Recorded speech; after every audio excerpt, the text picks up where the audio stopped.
Now, besides vast opportunities, various challenges loom large as Vietnam integrates more deeply into the global market. One of the major challenges is the possibility of rising international legal disputes. However, the country is now seriously lacking lawyers that can protect enterprises in these disputes. In this week's edition of Vietnam in Close-Up, let's take a look at some measures to deal with this problem. Diệu Anh has the story. A special training session between lawyers from Baker & McKenzie Vietnam and law students from Foreign Trade University. Innovating traditional teaching methods with more focus on on-the-job training is the school's strategy to deal with the challenges posed by international integration.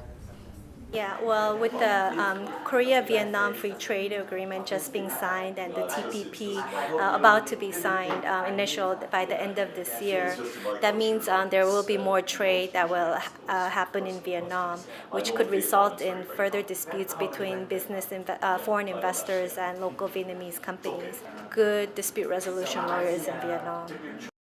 According to Phạm Đình Thường, Deputy Head of the Legal Department, Ministry of Industry and Trade, in Vietnam now, there is only one lawyer per 14,000 of the population, while this rate is 1 per 1,526 in Thailand, 1 per 1,000 in Singapore, and just 1 per 250 in the United States. Xét trên góc độ quốc tế, compared to other countries, the lawyer per capita rate in Vietnam is low, but the number of capable lawyers that can participate in the international dispute is even lower. That's why we are in extreme need of a pool of lawyers that can resolve these disputes. That's why many universities have now started to put on job training sessions like this into their teaching syllabus. Now, professional lawyers are teaching students to negotiate profitable contract terms for their clients, and this is all conducted in English to familiarize students with internationalized working contexts.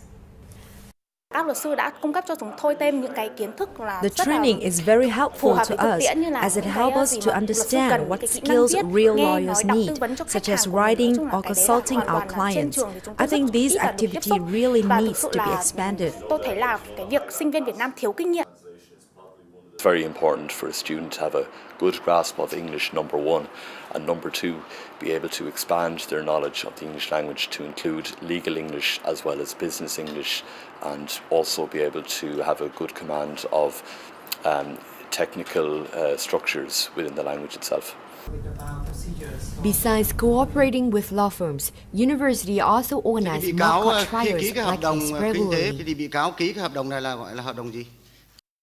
With real judges, real prosecutors, and real police, these lawyers to be are put into a real courtroom. To prepare for this mock trial, students had to spend 1 month on researching under the supervision of lawyers. And this is an 82-page indictment about a real economic case. The mock trial is a chance for students to familiarize themselves with litigation process and thus improve the skills needed for future career. Thanks to UNDP, this trial court model has been introduced to several law schools in Vietnam, and it is expected to create the next generation of lawyers that can prepare for future economic integration. They won't be ready for cases inside our international arbitration, which is going to happen under the TPP or any number of international trade agreements. So they really do need to get ready to be the sort of lawyer who understands that preparation is just as important as knowing the law. 2015 is considered a year of integration for Vietnam's economy with the establishment of the ASEAN Economic Community and possible completion of Trans-Pacific Partnership negotiations. And this requires a generation of lawyers that can work alongside enterprises in international dispute. And the greater investment in training these aspiring lawyers is now an effective and sustainable solution. Diệu Anh for Vietnam Television, Hanoi.